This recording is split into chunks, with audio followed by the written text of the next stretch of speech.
muncul kata-kata aurat itu ketika Nabi Adam dan Hawa itu sudah digoda oleh iblis. Begitu digoda oleh iblis, kesadarannya itu turun di situ.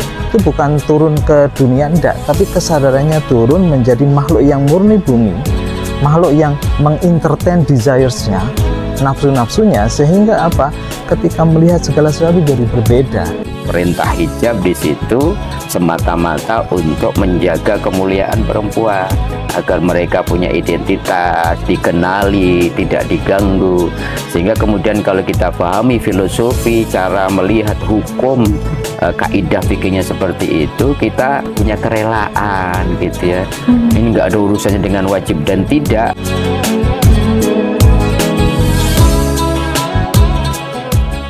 Assalamualaikum warahmatullahi wabarakatuh. Teman-teman semua, bertemu lagi dengan saya Tiwi di Tauhid Cinta. Kita sekarang ada di Bali House dan tidak pernah ada yang kebetulan. Belakangnya udah ada lope-lope. Cantik sekali, pasti tidak ada yang kebetulan. Saya sudah ditemani dengan Bapak Ustadz tercinta, Bapak Ustadz Mukhlisin dengan Mas Hasan. Kali ini aku mau membahas soal jilbab atau biasa disebut dengan hijab sekarang. Jadi Pak Ustadz dan Mas Hasan, aku ini dulu ketika pakai hijab, ini kan disebutnya hijab ya, banyak yang menyebut hijab. Aku sendiri panggilannya tuh bukan karena ayat, bukan karena apa, tapi karena tiba-tiba pengen banget dan gak ada alasan. Jadi aku pakai, ketika aku pakai rasanya nyaman sekali. Nah setelah sudah dipakai, sebagai tanggung jawabku sebagai seorang Muslim, aku mau bertanya nih, sebenarnya kalau kita lihat di ayatnya, Al-Ahzab ayat 59, wahai Nabi Muhammad, katakanlah kepada istri-istrimu, anak-anak perempuanmu dan istri-istri orang mukmin supaya mereka mengulurkan jilbabnya ke seluruh tubuh mereka. Nah, tapi ini kalau di sini kan kata-katanya kan jalabib ya, katanya jalabib. Ini gimana sih sebenarnya artinya tuh seperti apa jalabib yang sebenarnya? Karena ketika dicari dari bahasa Inggris itu adalah outer garment, jadi seperti jubah itu adalah jalabib. Bagaimana ini bisa berubah di Indonesia jadi sebutnya hijab dan jadi seperti ini gitu? Tolong saya diterangkan. Silakan, mau Mas Hasan dulu atau Bapak Ustadz dulu? Mas Hasan dulu. Mas Hasan lebih muda, lebih muda. Baik, Mas Hasan tolong saya dijelaskan, Mas Hasan. Oke, terima kasih Mbak Tiwi, terima kasih Pak Ustadz yang pada hari ini kita berbicara tentang hijab dan jilbab ya Mbak Tiwi ya. Ini mungkin juga perlu diteliti ya teman-teman, bahwa ada dua makna yang berbeda, yang mana kita harus sebelumnya itu nggak boleh take it for granted. Jadi kita nggak boleh ambil tiba-tiba matangnya gitu aja tapi tanpa meneliti, karena kebanyakan dari kita itu kan ikut-ikutan saja. Jadi ada dua kata yang berbeda, makna jilbab atau tadi disebutkan dalam ayatnya itu jalabi bihinna gitu ya. Dan ada kata hijab. Dua-duanya itu mempunyai makna berbeda.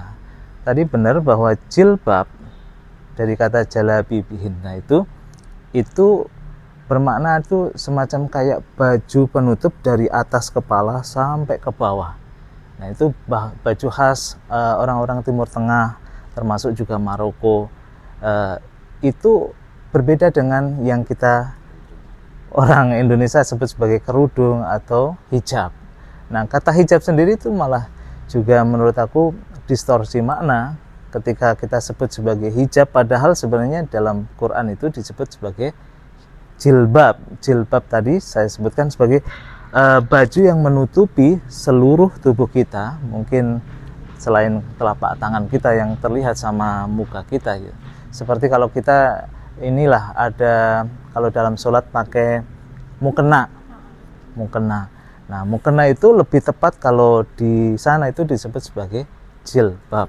Nah, tapi kalau hijab dalam beberapa ayat Al-Quran itu tidak dikaitkan dengan pakaian. Hijab itu dikaitkan dengan ketika beberapa ayat menyebutkan Nabi mendapatkan wahyu itu mi warai hijab. Jadi di belakang hijab, di belakang hijab itu maknanya penutup.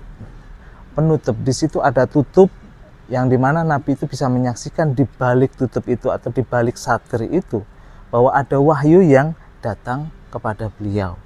Nah itu dari sisi bahasa saja sudah berbeda Mbak Tiwi. Nanti mungkin bisa ditambahi Pak Ustadz, dalam konteks masyarakat kenapa penyebutannya jadi berbeda. Mungkin juga ada sejarah di situ dan ada mungkin pengkaburan makna sehingga orang itu ngambil makna itu asal ikut-ikutan aja yang populer mungkin gitu. Dari saya mungkin sedikit itu dulu. Oke, baik. Mangga dilanjutkan Pak Ustadz. Ini kenapa jadi ini disebutnya teh hijab dan begini bentuknya tuh beginilah misalnya ditutupin gitu. Kenapa jadi seperti ini? Ini ada sejarah yang Pak Ustadz tahu tuh bagaimana di Indonesia? Makanya penting beragama itu nggak boleh sekedar taklid ya. Taklid itu ikut-ikutan gitu. Minimal beragama itu levelnya itiba. Itiba itu kita ikut tapi kita tahu dalilnya, maknanya. Kenapa juga penting beragama dengan ilmu gitu. Karena kalau kita melakukan sesuatu tanpa ilmu, jatuhnya malah muspro, nggak ada gunanya. Sesuatu yang kemudian kita anggap benar, tapi kemudian ilmunya keliru, semuanya jadi kacau gitu. Termasuk di dalam konteks yang disampaikan oleh Mbak Tiwi, Mas Hasan tadi tentang jilbab gitu. Memang akhir-akhir ini kan semuanya pengen Arabisasi ya, semuanya Arab. Tapi kita mestinya kalau berbahasa Arab itu harus dikembalikan ke akar katanya. Nah, antara jilbab sama hijab itu memang jauh. Al-Ahzab 59 itu memang fokus mikirin tentang pakaian perempuan yang diperintahkan Allah untuk diperintahkan Nabi kepada istri, anak perempuan dan seluruh muslimah gitu untuk memakai jalabib. Jalabib itu kan jamak dari jilbab gitu. Yaitu tadi pakaian outer garment yang menutupi, orang sudah punya pakaian kemudian ditutupi lagi gitu ya. Maka bahasa kita itu Mas Hasan tadi sampaikan kayak mukena itu. Jadi tidak boleh lekuk tubuh itu sebenarnya kelihatan dengan jilbab gitu. Kalau kita ke Timur Tengah, orang-orang Turki itu Masya Allah itu benar-benar gitu ya. Atau orang-orang rata-rata lah Timur Tengah, Maghribi, Maroko itu masih menggunakan kata jilbab. Hijab itu lebih umum, tirai aja hijab gitu. Jadi Rasul itu mengatakan kalau engkau ada tamu, istri-istrinya itu harus berada di balik hijab. Bukan di balik pakaiannya, tapi harus ada batasnya.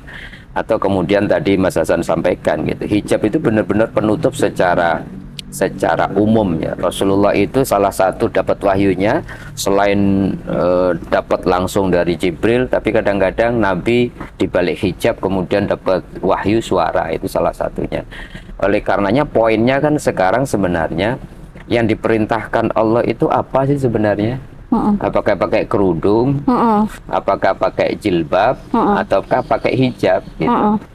Pakai Al-Ahzab 59 itu yang diperintahkan, Nabi memerintahkan kepada kita, yaitu para muslimah untuk memakai jalabib.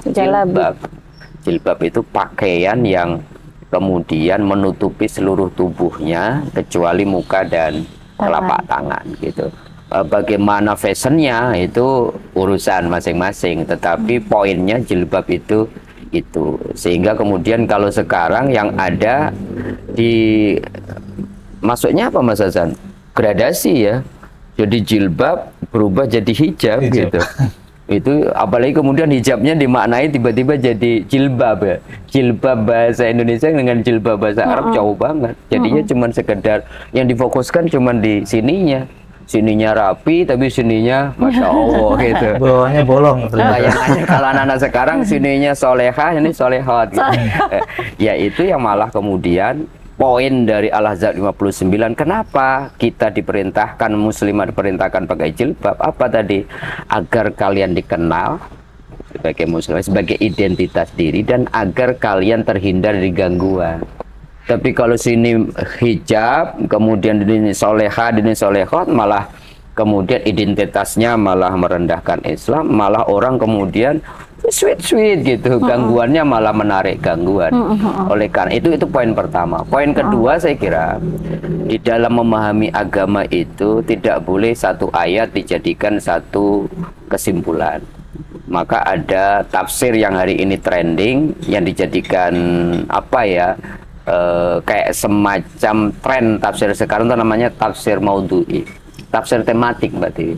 bagaimana kemudian kalau ngomongin tentang jilbab itu seluruh ayat-ayat tentang jilbab atau hubungannya dengan pakaian perempuan dikumpulin.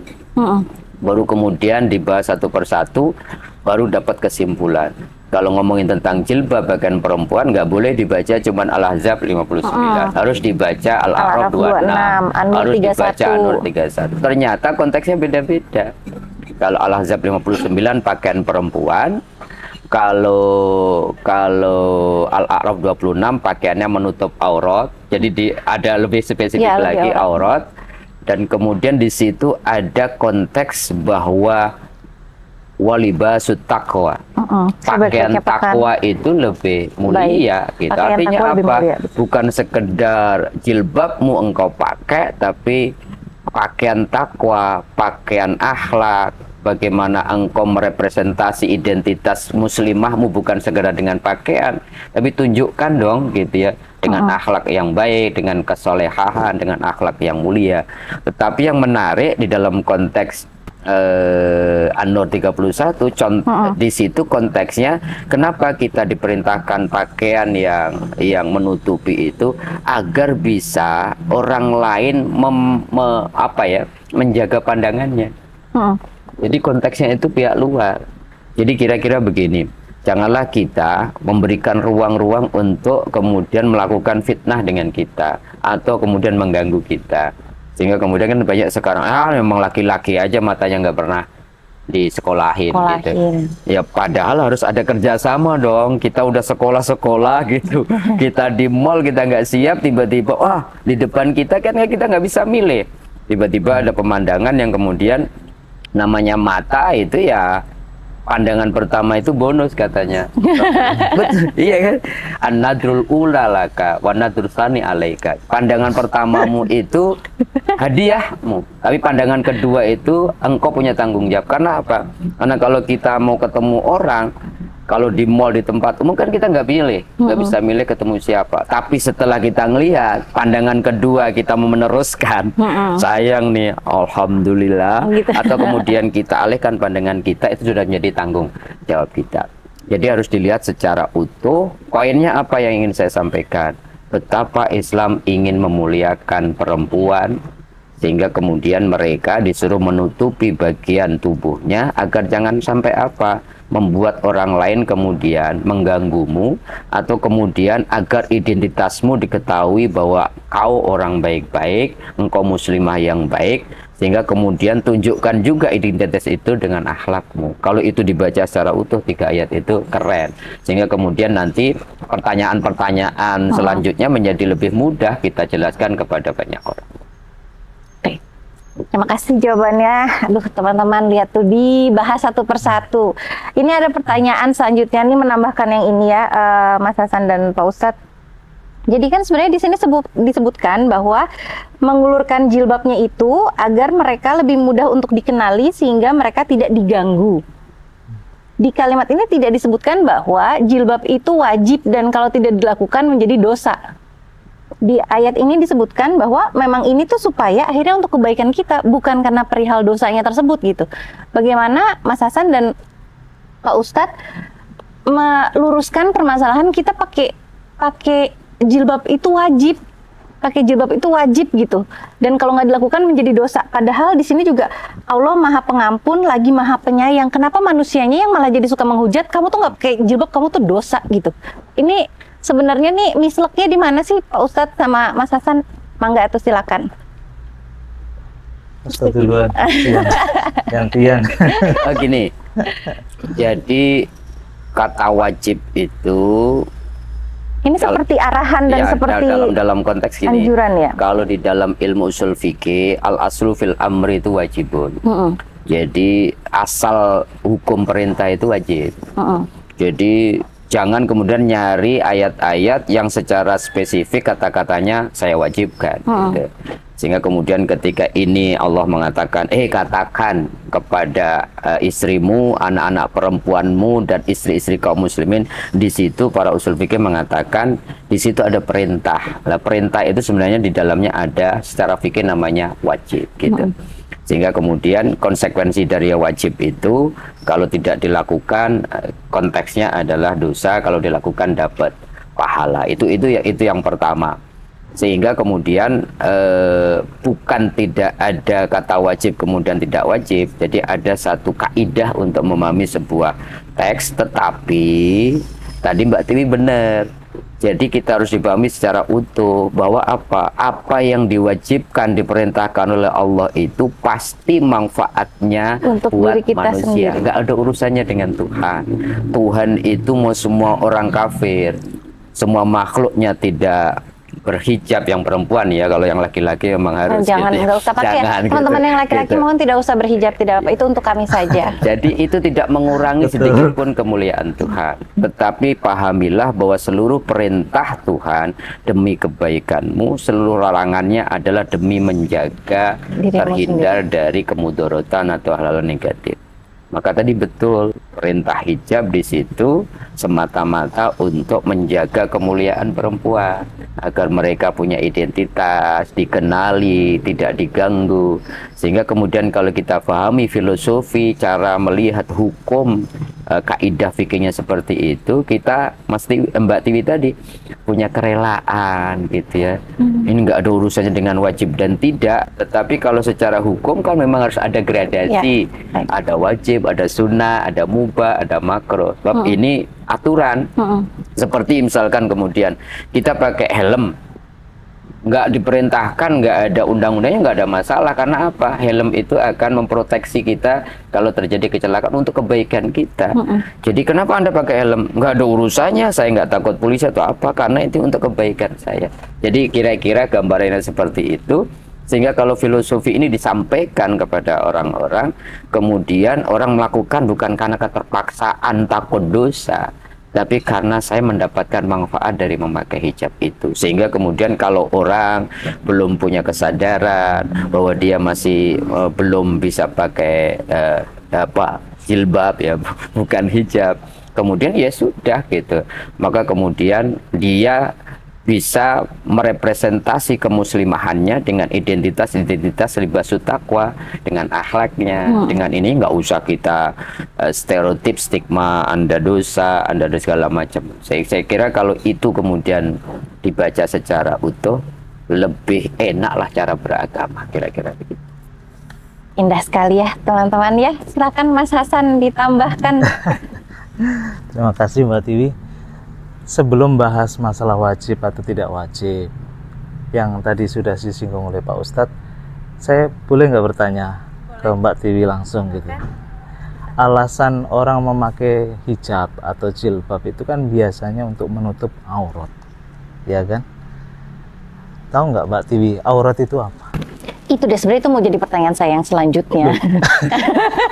Biar belum ditanya kita, Mbak Tiwi bisa jawab duluan, biar kita juga pemahaman selama ini kaum Hawa ketika memahami aurat itu seperti apa gitu.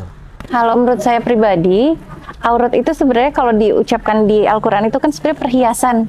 Semua yang berharga dari perempuan itu sebutnya aurat. Sehingga akhirnya baiknya kalau misalnya dari tubuh manusia, tubuh wanita, lebih baik karena itu perhiasan semua dan semua indah ya ditutupi saja gitu. Nggak diumbar ke orang lain. Meskipun akhirnya ada disebutkan bahwa aurat itu jadinya yang tidak ditutup adalah muka dan tangan. Tapi kalau saya pribadi memaknainya bahwa aurat itu adalah perhiasan perempuan. Jadi semua yang berharga dari perempuan itu disebutnya aurat. Tapi nggak tahu, coba silakan aku bertanya kembali. Iya, ini teman-teman yang mungkin harus perlu diluruskan lagi ya. Jadi dalam bahasa Arab makna aurat itu maknanya telanjang. Jadi ketika kita telanjang, kalau anak-anak masih telanjang itu kita sebut bahwa auratnya kelihatan, itu atau enggak? Iya. Anak-anak sudah kita lihat ada auratnya. Kalau dari sisi bahasa memang anak-anak itu terlihat telanjang, iya. Tapi kenapa kalau kita melihat anak-anak kok nggak ada syahwat? Oh iya. Okay. Nah itu diceritakan dalam cerita Nabi Adam dan Hawa ketika masih di surga itu nggak ada, walaupun mereka berdua itu telanjang, ya kan? Nah muncul kata-kata aurat itu ketika Nabi Adam dan Hawa itu sudah digoda oleh iblis, sudah digoda oleh setan, sehingga ketergodaan Adam ini, kemudian Adam yang levelnya melihat segala sesuatu pakai hati, kayak kita ngelihat anak-anak lah, masih polos, masih murni itu, kita nggak ada nafsu sama sekali. Kecuali orang sakit ya, kecuali orang sakit selalu ada. Udah mulai banyak Sekarang lebih parah sakitnya ya. Nah, saat Nabi Adam dan Hawa belum melibatkan namanya nafsu, belum melibatkan namanya pikiran, itu ketika melihat segala sesuatu memakai hati, ya gitu, walaupun telanjang tapi nggak ada yang namanya hasrat. Hatinya tetap bersih tanpa hasrat. Bersih. Kayak melihat anak-anak yang masih bersih, anak-anak yang masih benar-benar polos, lucu. Nah, kita juga seperti itu. Nah, begitu Nabi Adam dan Hawa itu sudah digoda oleh iblis, kesadarannya itu turun. Makanya turun di situ. Ada yang mengatakan bahwa itu bukan turun ke dunia, enggak, tapi kesadarannya turun menjadi makhluk yang murni bumi, makhluk yang kemudian mengentertain desires-nya, nafsu-nafsunya, sehingga apa? Ketika melihat segala sesuatu jadi berbeda. Itulah kita sebut sebagai knowledge itu kan. Tapi knowledge yang bukan divine knowledge, bukan, tapi human knowledge yang kemudian rendah.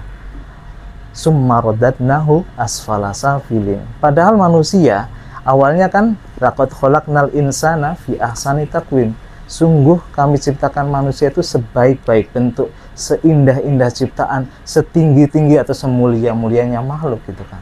Tetapi ketika kita nggak melihat keluhuran diri kita, Allah mengatakan summa radadnahu asfala safilin, kami turunkan manusia dari tempat yang paling tinggi ke tempat yang serendah-rendahnya. Nah, itu sebenarnya diri kita. Nah, apa yang terjadi ketika Adam dan Hawa itu digoda oleh iblis? Kemudian dia menyadari, oh selama ini kita telanjang ya, kalau telanjang gimana dong, nggak bagus dan sebagainya. Akhirnya Adam dan Hawa di surga mencari sebuah daun untuk menutupi aurat-auratnya, organ-organ yang dianggap sensitif yang kemudian menimbulkan syahwat dan nafsu itu. Makanya ini sebelum membahas tentang wajib atau enggak wajib, itu kita pahami dulu filosofinya kenapa hukum itu muncul gitu kan. Nah, akhirnya ketika manusia itu cenderung cara pandangnya sudah nggak divine lagi kan, bahasanya kan gitu kan. Akhirnya murni, totally human. Akhirnya apa? Nafsu itu benar-benar di-entertain. Nah, ketika manusia sudah dengan cara pandangnya seperti itu, buas kayak binatang, dan akhirnya walaupun Mbak Tiwi udah pakai jilbab seketat mungkin atau sebagus, tetap aja.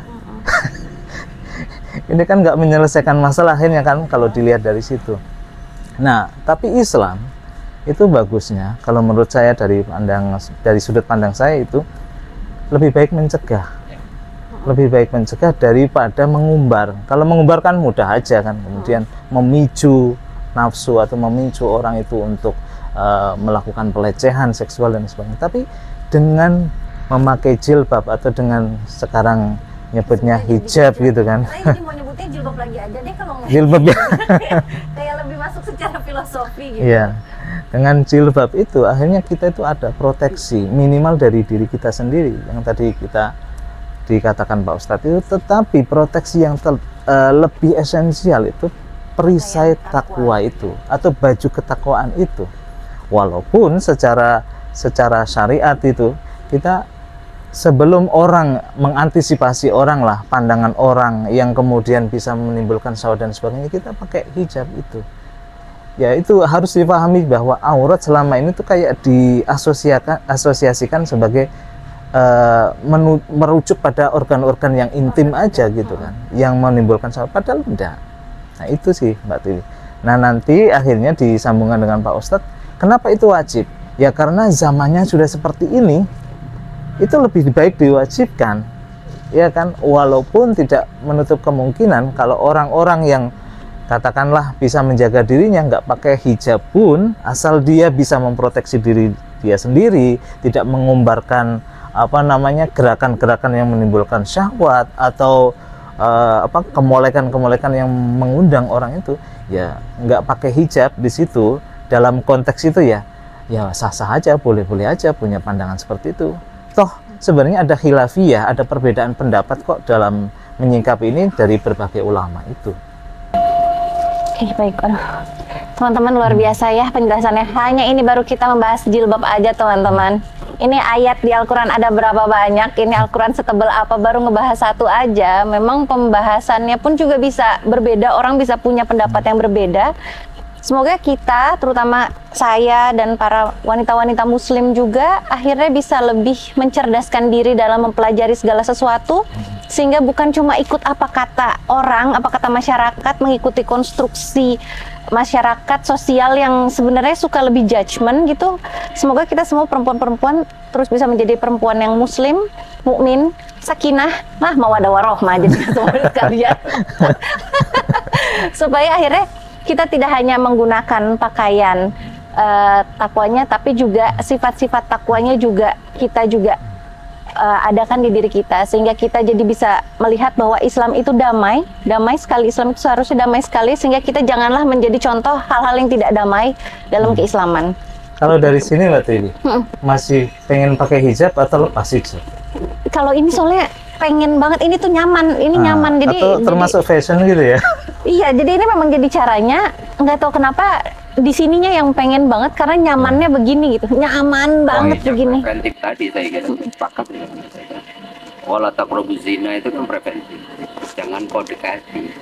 Termasuk kemudian kalau memikirkan semua orang dengan kesadaran divine seperti Adam sebelum diturunkan, ya repot kan? Sehingga kemudian nggak ada masalah gitu.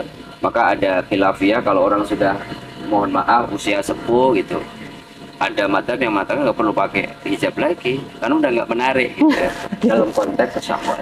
Iya. Saya sedikit aja sebelum nanti mungkin Mbak Tiwi menutup ini, gambaran Mas Hasan itu menarik. Ada satu kasus ini ngomongin kesadaran yang lebih tinggi ya. Jadi ada satu kasus seorang murid diperintahkan sama kiainya, ini kiai dalam konteks hitam putih, belajar fikih, kemudian setelah selesai seluruh pelajaran fikihnya disuruh ngelanjutin, kamu belajar lagi sama guru saya. Nah, jalanlah, dikasih tahu guru saya di sini, kamu datang aja.